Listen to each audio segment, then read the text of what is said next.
Welcome to Dating and Relationship Advice. I have a guest here. His name is Noah Haven, and he wrote a book called Ultimate Guide to Dating After Divorce. And I think this is available on Amazon. Is it available anywhere else? Just Amazon right now. Yes, sir. I've got ebook, paperback, and a hardback. Okay, excellent. Now, is this your first book? Yes, sir. Yes, sir. First one, and it's highly personable.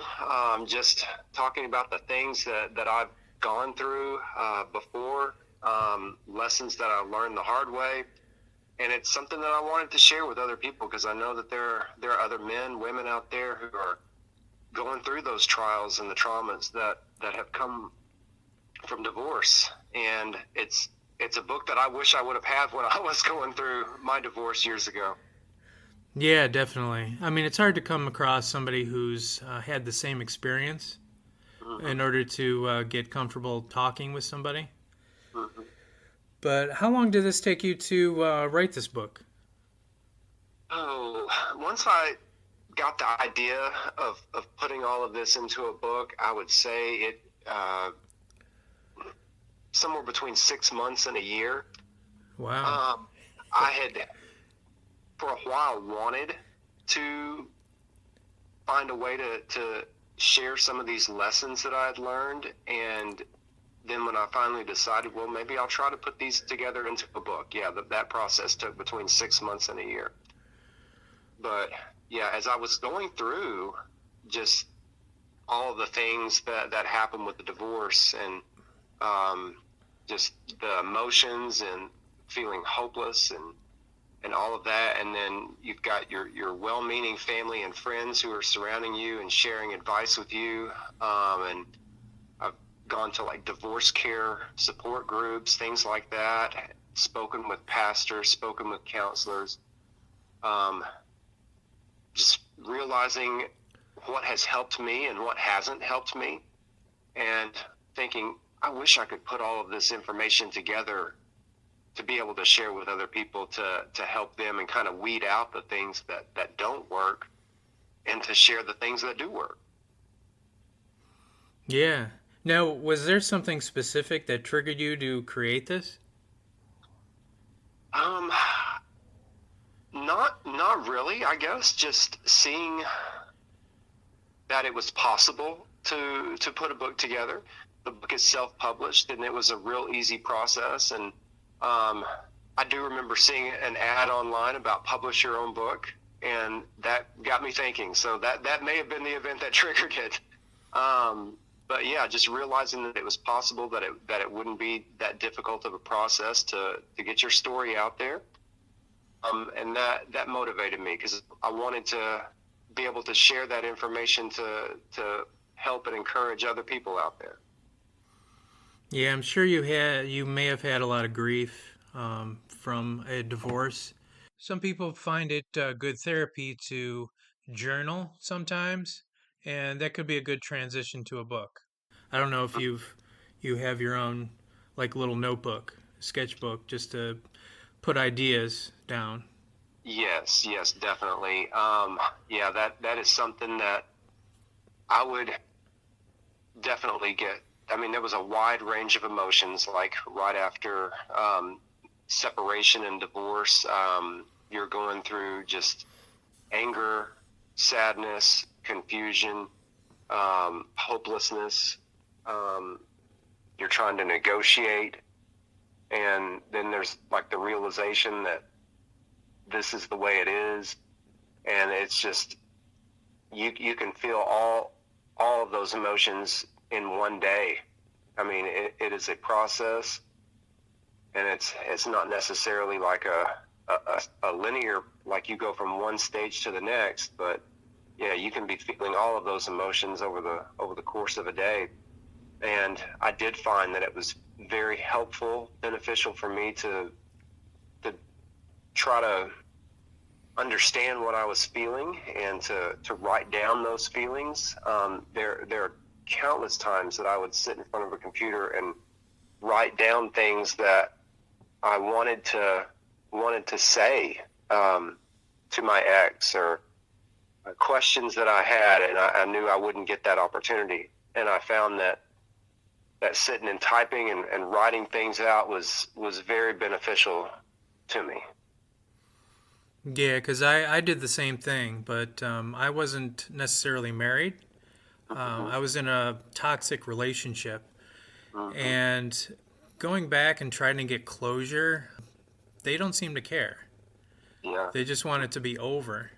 So Right. it's nice to have something like your book to spell out, certain things. hmm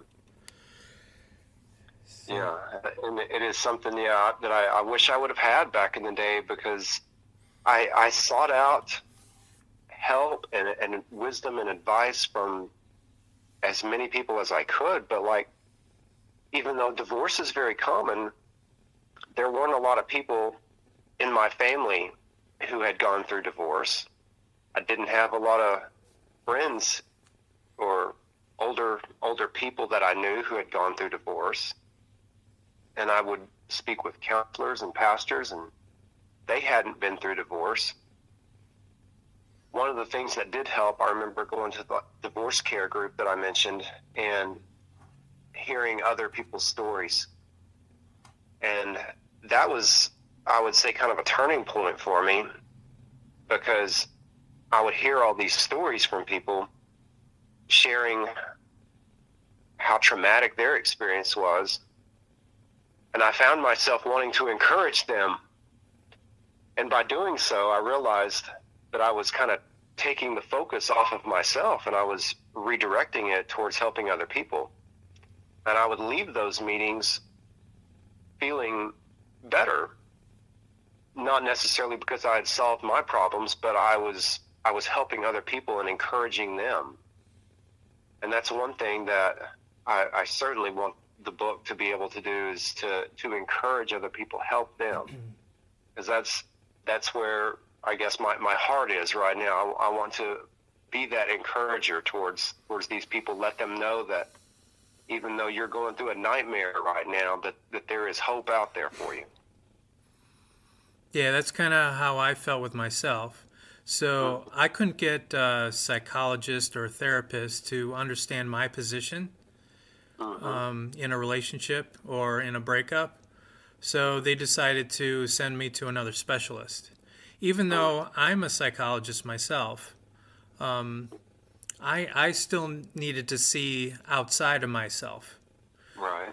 So this is where I can relate with you, where I started helping people myself, and people in my situation, or somebody that's been going through a divorce, and kind of learning through their eyes to teach myself how to move on, hmm if that makes sense. Yeah, absolutely. Absolutely. It's like I can give them advice, but I can't give myself advice. Yeah. And I've had that same problem myself. Yeah. 'Cause, yeah, I've served as a chaplain before, and like, you're able to see another person's problems kind of for what they are, but it is often difficult to kind of turn around and look at your own problems in that same unbiased manner. And so I can completely relate to that. And yeah, I certainly understand where you're coming from right there. Yeah, because I get, when I'm doing my podcast, I usually get phone calls in or emails asking questions. It's like, I got a divorce and I've been married 27 years. What do I do now? How do I go into the dating scene? Because it's, for them, it's different. Because they're so used to a certain routine and relating with the same person over and over again. For them, the dating scene is totally different from going out to the bars or to the dance clubs now to all these apps or even meetups. And I don't know if you feel the same, but I think dating back then is still the same, slightly different from dating now, because people still hide their wedding rings when you go up to them to the bar. People still lie. It's just transition into an app that's it's just easier to contact people. Yeah, yeah. And that's one thing that I have noticed, because like before my divorce, I actually met my ex on a dating app, and then after the divorce, how like it was 10, 15 years later, getting back on those dating apps and realizing how much had changed. People are still the same. Yeah. They'll still try to lie to you and deceive you. But yeah, the dating apps was a different world, because like the first time I was on dating apps years ago, there was no text messaging, and you would be trying to exchange emails with someone, and that's completely changed in the time since. And now you're texting, you're doing video calls, and you've got a whole lot more people on those dating apps, and you've got people that are trying to catfish you and ask for money and all sorts of things. So there's a lot, if you're not accustomed to it, that can certainly be intimidating and overwhelming.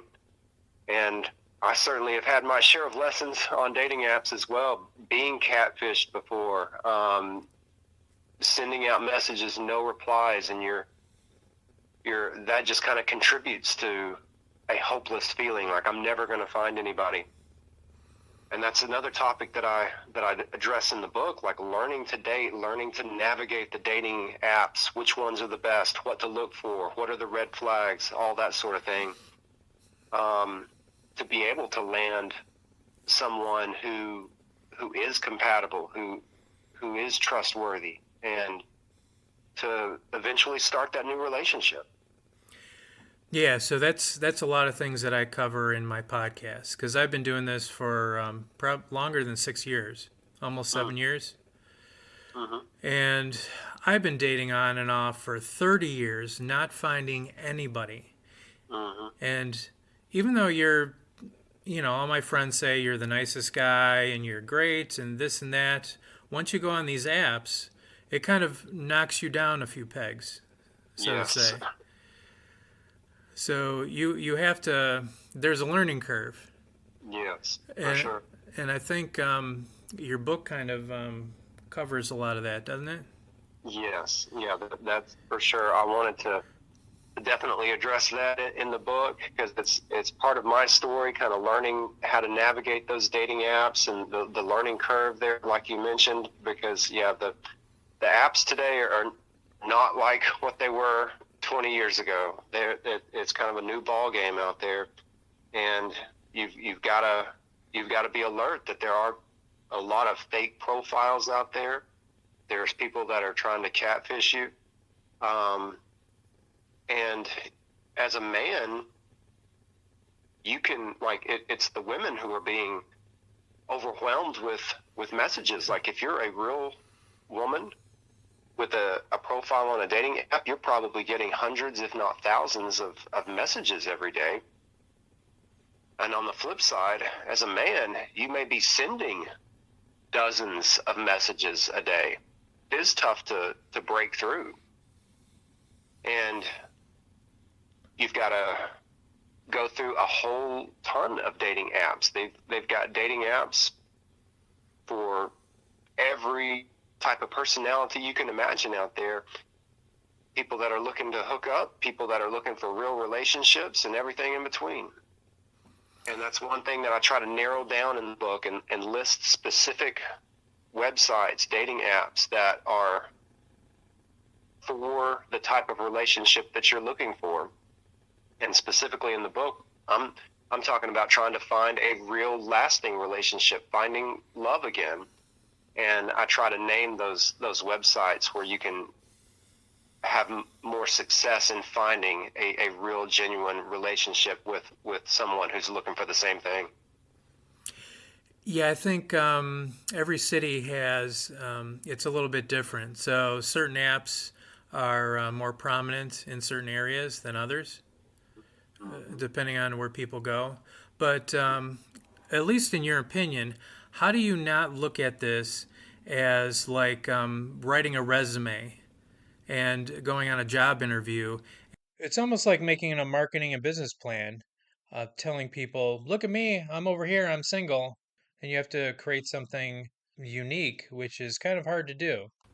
Yeah, and that's difficult because that's basically what you're doing. You're writing a resume. You're putting your best self forward out there, and it's not always easy, because like you can't just take a simple photo of yourself and hope that that will work. You've got to take into consideration what you look like in the photo, what you're doing, how you're posed, the lighting, all of these things that complicate the dating apps. And those are things that I talk about in the book too, like what type of photos, how many photos to put, what to say about yourself, because you are in essence selling yourself. You also want to be true to yourself and not create this fake persona that it doesn't match who you are in real life. So there's kind of a balance between being authentic and then also presenting it in a way that is appealing to other people out there to see, hey, this is a really interesting guy, but also being authentic to yourself about what your likes, your dislikes, your interests, your hobbies, all of those things are, and also being open and honest about what you're looking for specifically, and having those boundaries. And that's an important one too, because of all the different people out there that are looking for different things. Like, be clear about what your boundaries are. You're looking for a real relationship. You're looking for something that will lead to marriage, that sort of thing. And I try to take all of those into consideration in the book, giving like practical advice, tips, specific things to do to achieve the results that you're looking for. Yeah, so I've had a lot of those same problems. So a lot of people that I talk to, and over the years, women tell me, "Why do you have so many problems? Because you look like you look cute Hmm. and you look handsome and all this. I get all kinds of compliments, but Right. that doesn't mean somebody wants to have a relationship with me just because Hmm. of the way I look." And a lot of people think that I'm an AI. I've got that recently, Right. where they And think that I'm fake. It's like, yeah, how do you jump those hurdles? yeah, yeah, It's tough. yeah. And that's another way that dating apps are different today than they were even 5 years ago, before all the AI.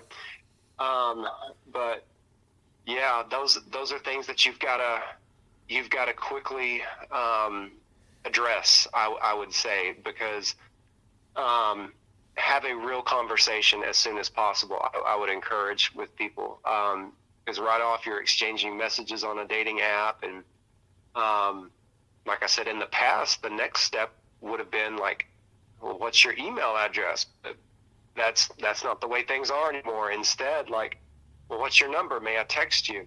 But you want to actually have a real conversation with someone, and eventually a video call where you're seeing the person, and then meet up as soon as possible too. I always encourage, because in a safe place, public location, where you can see, yes, this is a real person. They look like they do on the dating app. It's not a fake picture. It's not a fake person. This is a real person.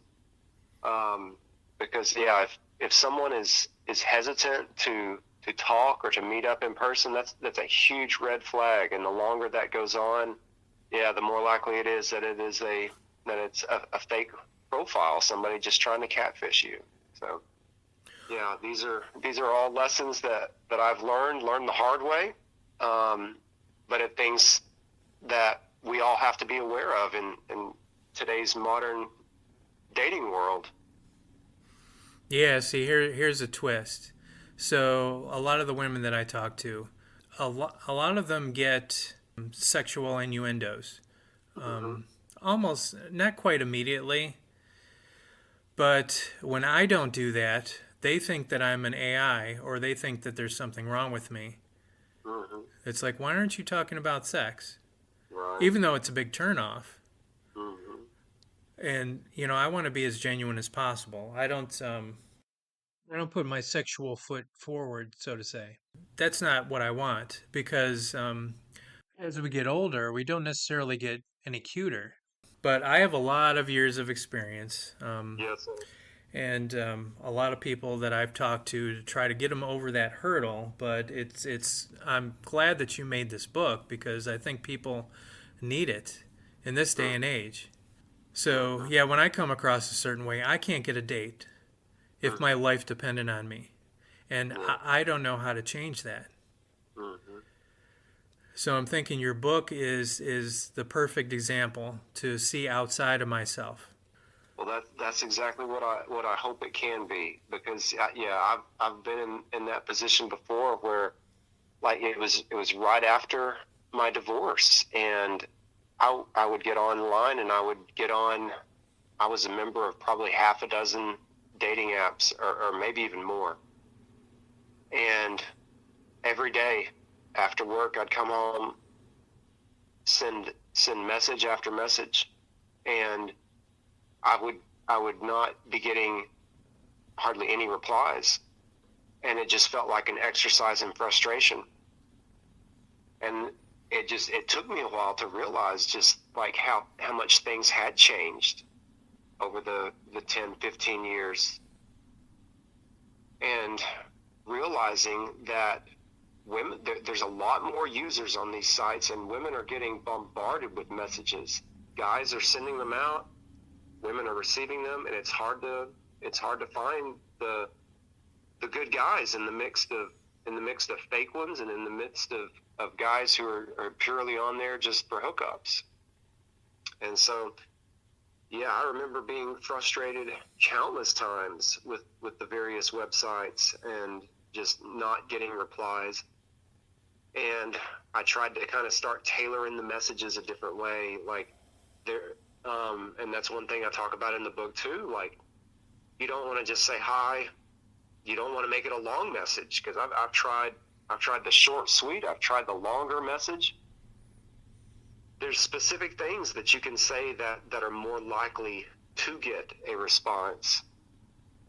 And that's one of the things that I've just kind of learned by trial and error, the right messages to send, the right photos to have, and then also realizing it is kind of a numbers game. Like, if you send all these messages, you're going to get some replies, but it's trying to find the right person in the midst of all that.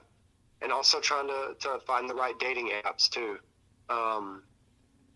Like, because there's some of them that are just not designed for people looking for real relationships, and you want to find those. You don't want to find one that's free to use. I would definitely recommend spending a little bit of money and paying for one of those where people are serious. But yeah, it was a whole lot of trial and error for me, a whole lot of hopeless feelings.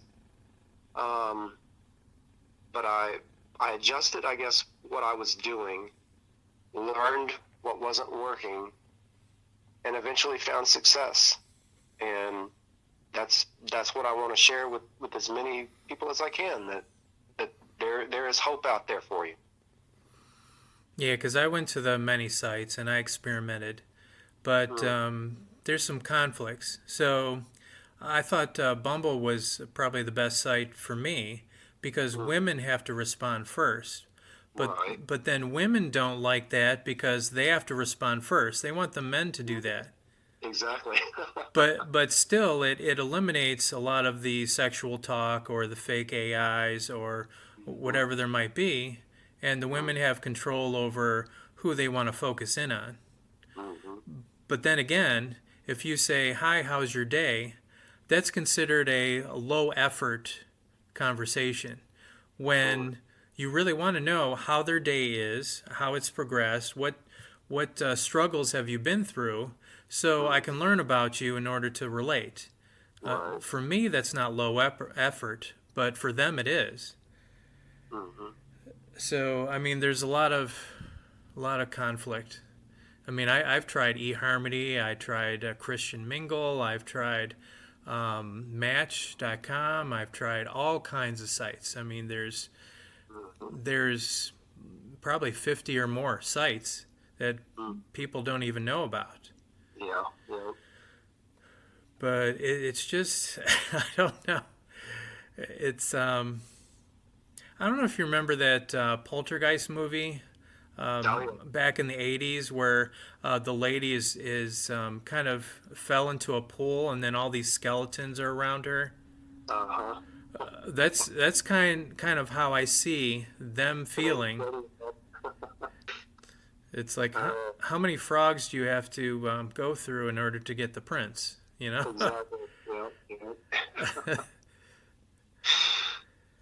That's what it can feel like when you're sending message after message and you're not getting replies. You're wondering like what's wrong with myself. That's the first, like, you get frustrated with the other users, like, why are you not replying to me? But then always it turns inward too, and you're thinking, what is wrong with myself? Yeah, when And you really shouldn't think that. exactly, yeah, that's not a good place to turn right there, because there's nothing wrong with ourselves. I mean, if you're on there, you're looking, assuming that you're looking for a real relationship as opposed to a person that's logging on to catfish somebody. If you're on there looking for a real relationship, no, there's nothing wrong with you. It's just having it to tailor the message a little bit. Make sure you've got the good picture. Make sure you're doing something that shows that you're active, a full body shot, headshot, different things like that that'll portray the best you. And then the messages, something fun, something that'll catch the girl's attention right off the bat. Those are all things that will help generate more responses. Something that'll make her think, something that'll be creative, something that'll help you stand out a little bit. And the more messages that you send like that, that's when you'll start to get those replies. Because being on the other end of it, if you're a female and you're going through, like, you've got 100 messages in your inbox and somebody's saying hi, somebody's saying hello beautiful, somebody's saying how are you doing today, it's hard to distinguish between those, and she doesn't have time to go through and look at all those profiles. But if you're saying something in that first message to her that gets her attention, tell me what's the best thing that happened to you today. Have you gone somewhere, taken any interesting trips lately? Comment about something in her profile that shows that you've read it. Those are the type of messages that are going to get her attention. And then if you've got those good pictures to go along with it, and you've got a profile that sounds interesting, that's when those real genuine replies will come about. And those are things that, yeah, I've had to learn through that trial and error. And hopefully some of these things can help other guys and give them ideas as well. Right, but even if you're in that swimming pool of trying to find Where's Waldo, even if you have those good pictures and your good profile, it still doesn't. Well, at least in my case, it doesn't work. I can't say for everybody else, because I know a lot of people aren't as creative or can't really think outside of the box, so to say. So they only know what they know. And it's almost like I come across women complain about, like, men taking a picture of what they caught, like this big fish, Oh, yeah. and that's a big turnoff for them. Yeah. But there are women that are I don't want to say fishermen, because it sounds weird to say fisher people. Right. But I mean, you kind of know where I'm going with that. I mean, Yes, sir. it gets a little. I mean, it gets really hard. it's It is. it's Yeah. it's rough all the way around. Yourself, yeah. And one thing too that I would recommend is even, like, write up that profile, what's your interests, your hobbies, what you're looking for, and then run it through like ChatGPT.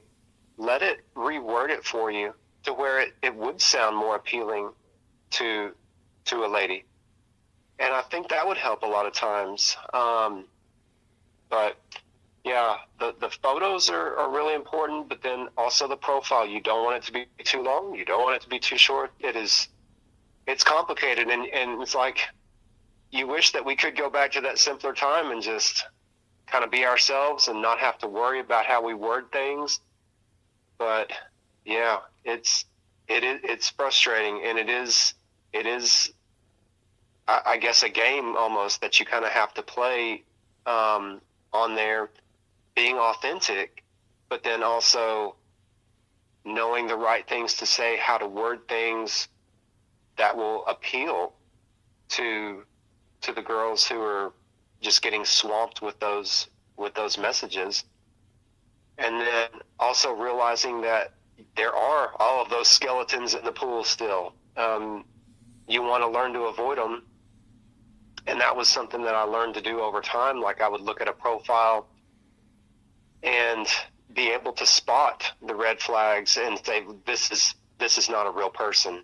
Because I remember very early on, like, oh, here's a beautiful girl on here. She sounds great. Message her and you never hear back, and you start looking around and like there's a lot of girls on here that their profile sounds the same, or maybe they don't have a lot of information. Maybe it's just a picture. Like if there's a profile that just has one picture, learning that that's most likely a fake profile.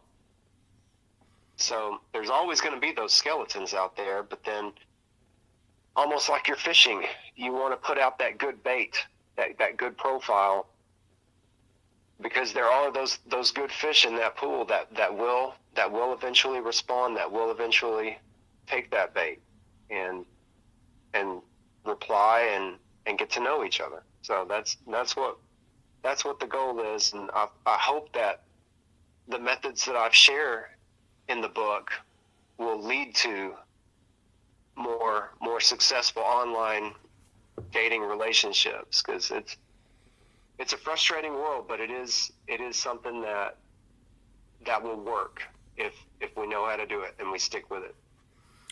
Exactly. So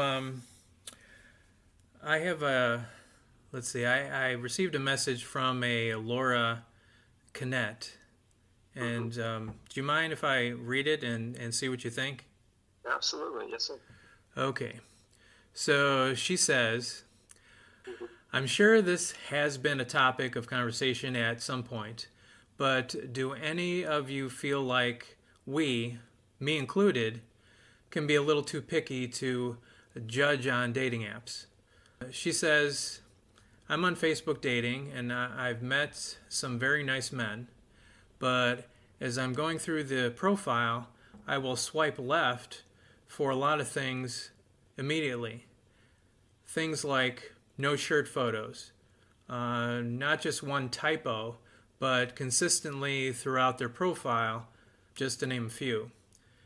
She continues to say, I like to think I'm not a shallow person, but I also swiped left on a guy who was only 5'2".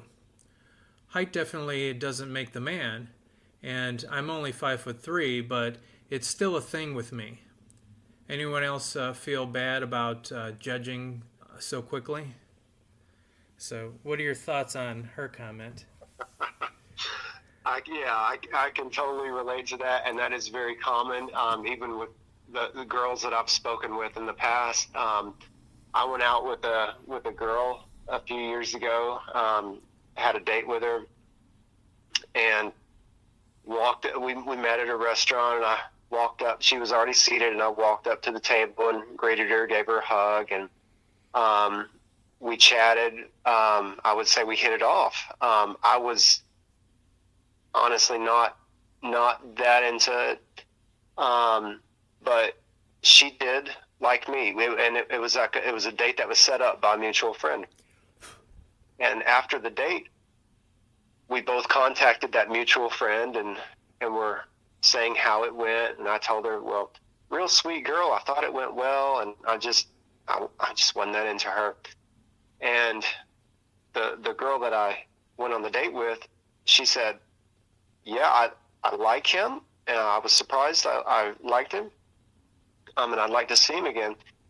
But she was saying, he, like, right when he walked up, I almost didn't give him a chance because of his shoes he was wearing.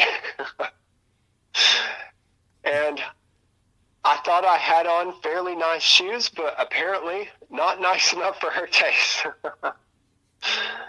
But she almost didn't give me a chance because of the shoes that I was wearing. And that's something that I would say, yeah, being a little bit maybe too picky. But what I would encourage people to do is have a mental list, or even write it down, of what your deal breakers are, so to speak. And some of us have, I mean, we've all got a list of kind of what we're looking for in a partner and somebody that will date or marry. But some of those are, I would say, maybe just wants as opposed to deal breakers. Like, you may want somebody who shares the same hobbies, the same interests, all of those things. But then a deal breaker may be, well, that you've got to be the same religion as them. They can't be a smoker. Those type of things. Come up with that list of what your deal breakers are. If height is one of those, if having misspelled words, the shirtless photo, all of those things, figure out what those deal breakers are. And they may adjust over time, but I think it's important to have that list of what the deal breakers are. But I don't encourage it to be an extensive list. You don't want to say they have to be like over 6 foot tall. They have to make a certain amount of money. They have to have brown hair. Whatever it is, I would be way more flexible when it comes to things like that, because you want to agree on what your core values are. And what makes a relationship work isn't so much that you have the same hobbies, that you have the same interests, like the same foods, whatever. What makes a relationship work is commitment. Because your desire for each other, it's going to ebb and flow. But at the end of the day, if you know that this person is committed to you, you're committed to them, that's what makes a relationship last. Right, but at least from my opinion, from the beginning, you need to have emotional compatibility. You need to mentally be on the same page. Of course, physical attraction is up there. And you have to have something that's in your past that you're going to relate to, which, Right. in my opinion, makes a stronger Mm-hmm. relationship. Mm-hmm. But but for me, I think it's a little bit shallow for somebody to judge somebody based on their shoes, because that can be changed. Yes. It's like when you start dating, she can pick out your shoes. I mean, I wouldn't mind. We can go Yeah. shopping together. But Yeah. I've had people judge me on the size of my car. Mm-hmm. Or there's one time where I used to use mousse in my hair, and it dried white in a certain section. I didn't see it before the date, but she judged me on that specifically. She saw something in my hair. She thought it was something, and it gave her the ick, so to say. I think that's the new word. Mm-hmm. It's almost like, why don't people judge other people by their character as opposed to little tiny details that can be really fixed? Yeah. I mean, I can buy a new car. Doesn't matter. If you're more comfortable with a bigger car instead of a smart car, that's fine with me. Mm-hmm. You know, And that's a frustrating reality with a lot of people today. And I remember, like, some of the first dates that I went out on, like, right after my divorce. I was wanting to find somebody who was basically a female version of myself, because I didn't want to have any conflict. yeah. I wanted someone who was just identical to me because I thought, oh, we'd never fight. And that was ridiculous of me to think that, because that's not humanly possible. And I think there are a lot of people, though. It's like you get out of a bad relationship where you're fighting and you realize what you're fighting about, and you're like, well, I'll just solve it with the next one. And it's like, I'll make sure that we agree on this, and that you look at it like you don't want to shortchange yourself. You know what you're looking for, and like, they've got to be a certain height, drive a certain car, make a certain amount of money, and all of those things. They've got to wear a certain type of shoes and clothes and shirts, and those are unrealistic expectations. And if we hold fast to things like that, we're not going to find that person, because that perfect person does not exist. I beg to differ because it can be fun. It can work out as long as you communicate what your likes and dislikes are and compromise.